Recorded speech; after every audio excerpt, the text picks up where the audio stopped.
नए साल पर प्रधानमंत्री मोदी ने किसानों को दिया तोहफा, अन्नदाताओं को पीएम किसान सम्मान निधि योजना की 10वीं किश्त की जारी, लाभार्थियों के बैंक खातों में ट्रांसफर किए 20,000 करोड़। पीएम ने कहा, आज हमारी अर्थव्यवस्था की विकास दर 8% से ज्यादा।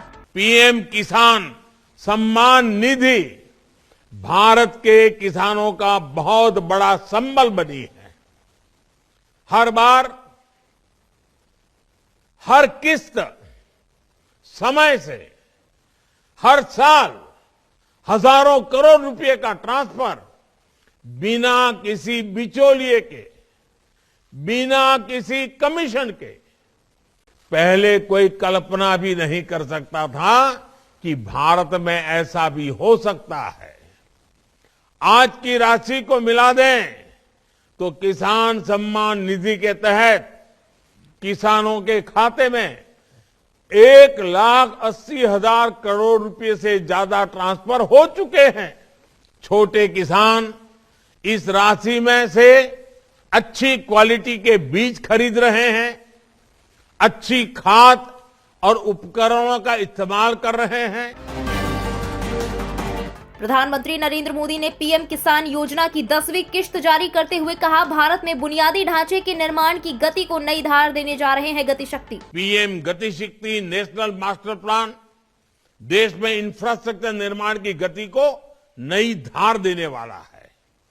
मेक इन इंडिया को नए आयाम देते हुए देश ने चिप निर्माण, सेमीकंडक्टर जैसे नए सेक्टर के लिए महत्वाकांक्षी योजनाएं लागू की है। बीते साल ही रक्षा क्षेत्र में आत्मनिर्भरता के लिए देश को 7 रक्षा कंपनियां मिली हैं। हमने पहली प्रोग्रेसिव ड्रोन पॉलिसी भी लागू की है। अंतरिक्ष में देश की आकांक्षाओं को नई उड़ान देते हुए इंडियन स्पेस एसोसिएशन का गठन किया गया है। साथियों, डिजिटल इंडिया अभियान भारत में हो रहे विकास को गांव-गांव तक ले जाने में बड़ी भूमिका निभा रहा है। कुपवाड़ा में सुरक्षा बलों और आतंकियों के बीच मुठभेड़, सुरक्षा बलों ने एक आतंकी को किया ढेर, इलाके में कई और दहशतगर्दों के छिपे होने की आशंका, सुरक्षा बलों का सर्च अभियान जारी। हरियाणा के भिवानी में हुआ बड़ा हादसा, डाडम खनन क्षेत्र में पहाड़ खिसकने से 4 लोगों की मौत, राहत बचाव अभियान जारी। भूस्खलन स्थल पर पहुंचे कृषि मंत्री जेपी दलाल। कटरा में माता वैष्णो देवी मंदिर परिसर में मची भगदड़, हादसे में 12 श्रद्धालुओं की मौत, केंद्रीय मंत्री जितेंद्र सिंह ने अस्पताल का किया दौरा, घायलों का जाना हालचाल। यहाँ पर जो स्थिति है उसके अनुसार लगभग इतना, कम से कम इतनी संतोषजनक बात है कि जो यहाँ पर दाखिल हुए हैं वो स्थिर है, स्टेबल है। आईसीयू में हमारे 6 लोग दाखिल हैं, जिनमें से 2 तो लगभग अब छुट्टी देने के काबिल हैं।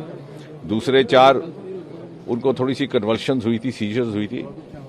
कभी कभी एनॉक्सिया, हिपोक्सिया हो जाता है जब सांस बंद जाता है, क्योंकि एक के ऊपर एक जब वो दब गए तो सांस दबने से उसका इमीडिएट इन्होंने जो इंट्यूबेशन करना था या जो दूसरे इमरजेंसी मेजर्स हैं वो एक्सरसाइज की है। मुझे लगता है धीरे धीरे they also have a good prognosis. जांच तो एक केंद्र शासित प्रदेश की ओर से दी गई है, बाकी हम सारा देख करके एक बार बैठेंगे। मुझे लगता है कुछ और भी डीजी साहब ने भी काफी बंदोबस्त करके रखा था, उसके बावजूद भी यदि इस तरह की स्थिति पैदा हुई है तो क्या और विकल्प हो सकते हैं, क्या और प्रावधान हो सकते हैं जो इंट्रोड्यूस किए जाएं। क्योंकि कुछ एक वर्षों में देखने को मिला है कि न्यू ईयर ईव पर एक ट्रेंड आया है, बहुत बड़ी संख्या में युवा यात्रा करने आते हैं। जो ट्रेडिशनल डेवोटीज थे गुजरे जमाने में, वो अधिकतर त्योहारों के मौसम में आते थे, नवरात्रि के दिनों में, विजयदशमी, दशहरा, दीपावली, संक्रांति। अब ये नया ट्रेंड है और हमें इसी के अनुकूल व्यवस्था भी करनी होगी। देश के प्रधानमंत्री स्वयं देख रेख कर रहे हैं, पल पल की मॉनिटरिंग कर रहे हैं, प्रत्येक अधिकारी से स्वयं बातचीत कर रहे हैं, व्यवस्था में किस प्रकार सुधार किया जाए उसकी भी चिंता कर रहे हैं। कोरोना संक्रमण के मामलों को बढ़ने से रोकने के लिए केंद्र सरकार ने राज्यों को जारी की एडवाइजरी, मेकशिफ्ट हॉस्पिटल बनाने को कहा, स्पेशल मॉनिटरिंग टीम बनाने की भी दी सलाह।